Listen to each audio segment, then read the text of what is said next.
हम में से बहुत लोग ना अपनी अच्छी पढ़ाई के लिए, अपनी अच्छी एजुकेशन के लिए, एजुकेशन कह लो, मेरे पे जो निकलता है वो कह लो। तो कभी कभार ना हम अपनी अच्छी पढ़ाई के लिए, अच्छी एजुकेशन के लिए बाहर या किसी, जैसे हम कभी हरियाणा में रह रहे हैं या दिल्ली में रहने चले जाते हैं, दिल्ली में रह रहे हैं तो फरीदाबाद आ जाते हैं। तो ऐसा बहुत बार होता है, हम अपनी अच्छी पढ़ाई के लिए कहीं भी कभी भी जा सकते हैं। पर क्या आपने कभी सोचा है कि ऐसा क्या होगा कि आप कहीं होटल वगैरह में जाओ, पीजी वगैरह में रहने जाओ अपनी कॉलेज की पढ़ाई के लिए, पर वहाँ पे हफ्ते का एक ऐसा दिन आता है जहाँ आप सो नहीं सकते।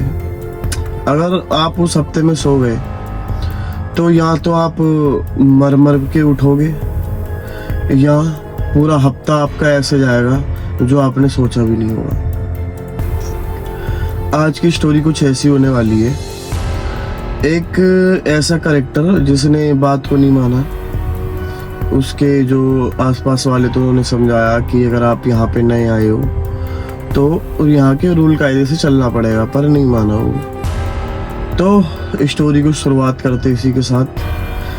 हमारी स्टोरी शुरू होती है राहुल नाम के कैरेक्टर से।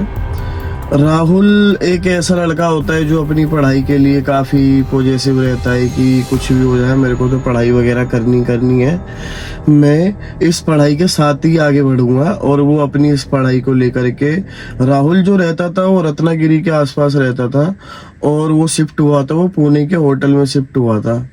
तो राहुल रत्नागिरी से पुणे की तरफ चला जाता है अपनी पढ़ाई को सीरियस लेते हुए कि मेरे को तो अब यहीं रहना है। उसके माँ बाप भी अब परेशान हो जाते हैं कि अब हमारा जो लड़का है वो अपनी पढ़ाई को लेके काफ़ी सीरियस है, अब वो हमारे पास नहीं रहेगा, वो आगे जाने वाला है। तो उसके माँ बाप भी उसके कॉलेज की तरफ, जो भी होता है कॉलेज की फीस वीस भर के अपना होटल दिला दो के चले जाते हैं। जब राहुल होटल के अंदर एंटर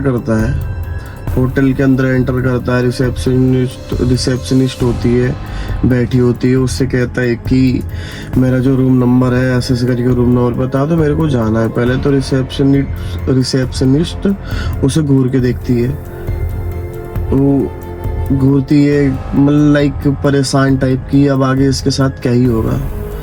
तो वो उतना लोड नहीं लेता कि चलो ठीक है, होगी कोई बात, वियर्ड सा लगा, नॉर्मल टाल के हटा देता बातों को।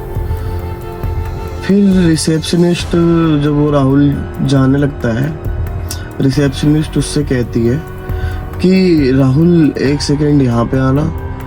कहता है कोई बात होगी, बुला रही होगी, क्या दिक्कत है, मेरे को जाने में, मेरे को तो कोई दिक्कत नहीं होनी चाहिए। ठीक है, पहुँच जाती है। वो रिसेप्शनिस्ट कहती है राहुल से कि यहाँ पे ना शनिवार को बाहर मत निकलना, कुछ भी हो जाए शनिवार को बाहर मत निकलना। तो राहुल को थोड़ा सा वियर्ड सा लगता है कि चलो मेरे को तो पागल सी लगती है, हटा, नई जनरेशन है, कहीं मानेगी, तो बातों को टाल टूल के हट जाते हैं। राहुल जब अपने रूम के अंदर घुसता है तो वहाँ पे एक बंदा पहले से ऑलरेडी होता है। तो पीजी में रूम शेयरिंग वगैरह का ऑप्शन रहता है कि यहाँ पे एक दो बंदे रह सकते हैं। तो राहुल का जो, गाइस सही बताओ तो पता नहीं अभी क्या हुआ, अचानक से लाइट बंद हो गई, मेरे को नहीं पता। तुम कह रहे हो कि हॉरर स्टोरी सुना रहा है इसीलिए कुछ कह रहा होगा, मेरे को नहीं पता। मेरे साथ अभी कहीं नहीं हुआ, मेरे को कभी नहीं हुआ। मेरे को एक दो हफ्ते हो गए वीडियो बनाते अचानक लाइट कभी बंद नहीं हुई फ़ोन की, एकदम से पता नहीं, सेट करना पड़ा। स्टोरी पे बात करते हैं, कुछ भी हो, मेरा काम है स्टोरी सुनाने का। तो कहाँ पे थे हम? हाँ, वो राहुल जब अपने पीजी वाले रूम के अंदर घुसता है तो वहाँ पे एक बंदा पहले से ही होता है। उस बंदे का नाम, वो उठ के सामने से कहता है, हेलो आई एम रवि, मैं यहाँ पे ऐसे अभी 1 महीने पहले शिफ्ट हुआ हूँ, तुम कौन हो? अपना जो दो दोस्त यार होते हैं परिचय करने लगते हैं, बन जाते नहीं होते हैं। तो सामने से राहुल भी कहता, हाँ मेरा नाम राहुल है, मैं रत्नागिरी से हूँ और यहाँ पे नया आया हूँ। तो फिर रवि पूछता है राहुल से कि राहुल एक बात बता यार, कि तू अभी अभी आया तो रिसेप्शनिस्ट ने तेरे से कुछ ऐसा पूछा या बताया कि यहाँ पे शनिवार को मत सोना, लाइक यहाँ पे बाहर मत जाना, शनिवार को बाहर निकलना ही मना है, वो लोल कमरे से भी निकलने को मना करा था मेरे को। तो राहुल कहता हाँ यार ये तो मेरे साथ भी हुआ था, मेरे से भी कहा था। तो कहते चलो ठीक है, पागल होगी, छोड़ हटा। सुबह होती है, अपना कॉलेज का पहला दिन होता है, पर वो दिन पता है कौन सा होता है? वो शनिवार का ही दिन होता है। जब शनिवार का दिन होता है तो सुबह सुबह कॉलेज के पहले दिन रवि कहता है कि राहुल यार तेरा कॉलेज का पहला दिन है, चला तेरे को मजे दिलाते हैं, एंजॉय करवाते हैं। कॉलेज खत्म होने के बाद वो घर की तरफ बढ़ने लगते तो रवि कहता छोड़ना, बाहर चलते, मजा आएगा। राहुल सारी चीजें इग्नोर कर देता है जो उस रिसेप्शनिस्ट ने बताई होती है कि यहाँ पर कभी भी शनिवार को बाहर नहीं निकला जाता और कमरे से भी नहीं निकला जाता। राहुल ने वो चीज़ें पहले दिन इग्नोर कर दी थी, बाहर निकलना। वो दारू क्लब चला जाता है, क्लब में दारू वगैरह तो नहीं पीता है और ना ही वो पी रहा होता है, पर वो फिर भी एंजॉय डांस वांस करने के लिए चला जाता है।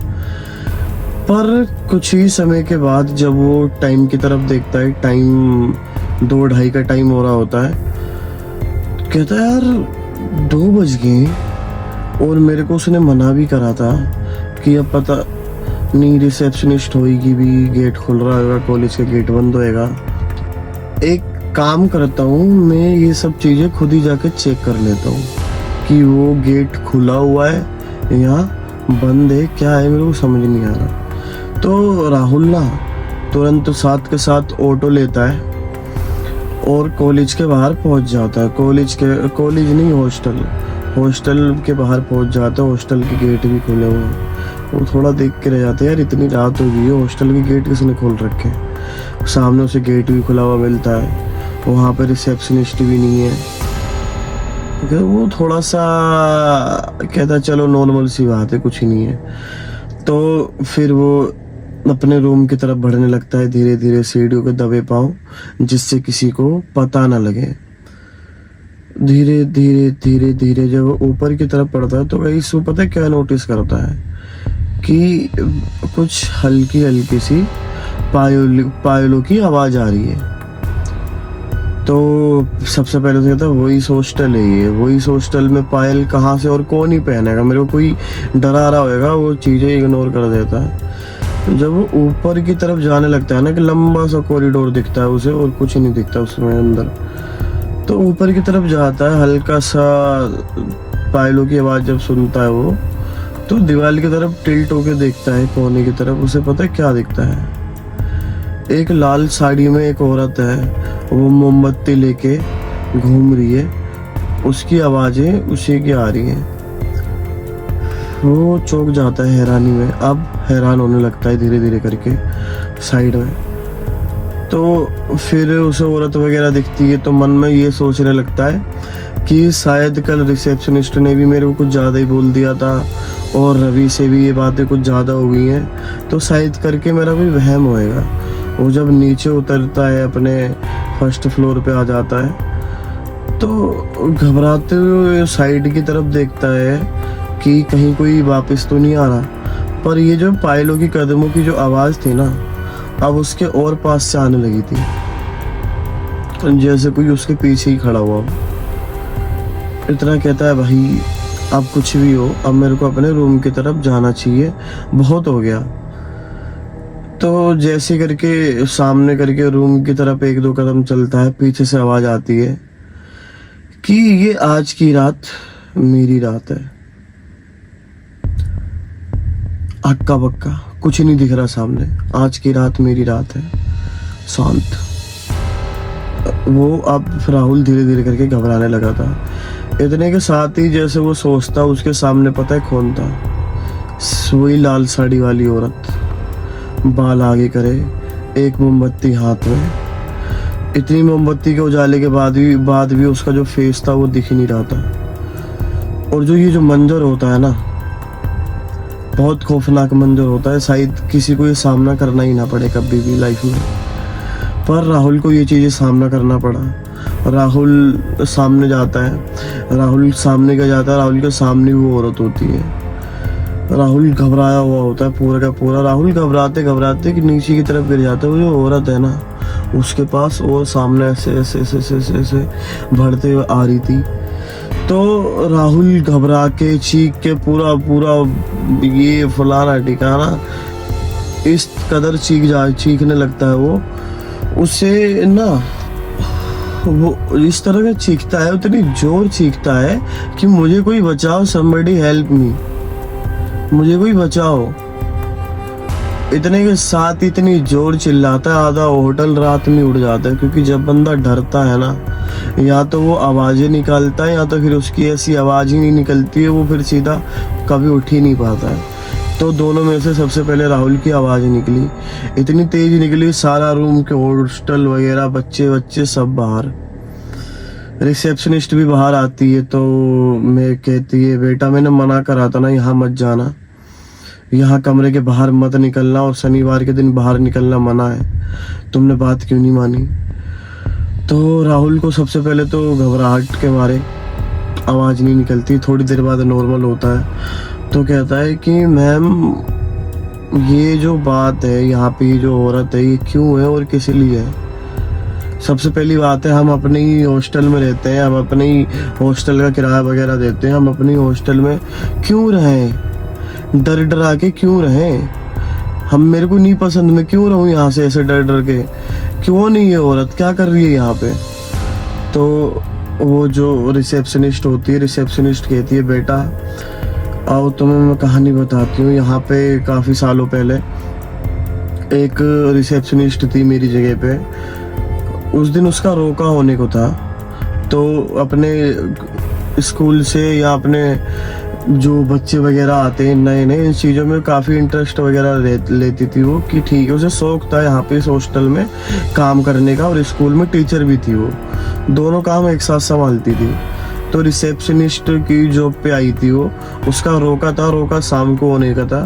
पर उसी दिन शनिवार के दिन ना हॉस्टल में एक भयंकर आग लगती है, आगे पीछे कोई नहीं, सब अफरा तफड़ी मची होती है। अब आग लगती है तो वो बच्चों को बचाने के में लगी रहती कि तुम बाहर निकलो, तुम बाहर निकलो, तुम बाहर निकलो, जैसे तैसे करके बच्चों को बाहर बचाने में लगी हुई रहती है वो। तो जिसके वो ना बच्चों को बचाने के चक्कर में उसके फेस पे या उसके चेहरे पे हल्की हल्की सी आग लग जाती है, और वो उसी आग के अंदर जल के मर जाती है। तो जब से लेके आज तक वो वही थोड़ी सी आग की रोशनी लेके सभी बच्चों को, उसे आज भी लगता है कि उसी हॉस्टल में आग लगी हुई होती है, और वो हर शनिवार को बच्चों को बचाने के चक्कर में लगी रहती है। तो कहीं ना कहीं ये स्टोरी सुन के उन बच्चों को उस मैम के लिए या जो रिसेप्शनिस्ट है उसके लिए थोड़ी सी दया भावना आ जाती है कि यार हो होस्ट कैसा भी हो, भूत कैसा भी हो, था तो हमारे लिए ठीक है, हमारी भलाई के बारे में सोचता था। तो हम इस चीज़ पे हम क्यों ना डरें, या क्यों डरें, किस लिए डरें। तो ये स्टोरी एंड होने के बाद साथ ही बस मैं इतना कहना चाहूँगा कि कभी कभार हम लोगों को पता होता है कि यहाँ पे किसी भूत का साया या यहाँ पे प्रेतों का साया, यहाँ पे कोई ताकत पहले से रहती थी। पर कुछ भूत प्रेत या कुछ एक्टिविटीज़ कुछ ऐसी होती है जो काफ़ी फ्रेंडली होती हैं, वहाँ पे लोग रह लेते कि ये भूत हमारा उतना कोई नुकसान नहीं करेगा, ये फ्रेंडली उतना हमसे चलता है। पर मेरे को ये बता दो कि आज के टाइम पे इंसानों पे भरोसा करना इतनी मुश्किल बात हो गई है, कोई किसी पे भरोसा नहीं करना चाहता। क्या आप भूतों पे भरोसा कर पाओगे या उन्हें अपने साथ रख पाओगे? कमेंट में बताना जरूर। बाकी अगर आपको ऐसी ही हॉरर स्टोरी और ऐसी मिस्टीरियस कहानियाँ सुनना पसंद है तो हमारे चैनल को सब्सक्राइब करें। ऐसी नई नई स्टोरी में लेकर के आता रहता हूँ, एक दिन छोड़ के एक दिन। शुक्रिया।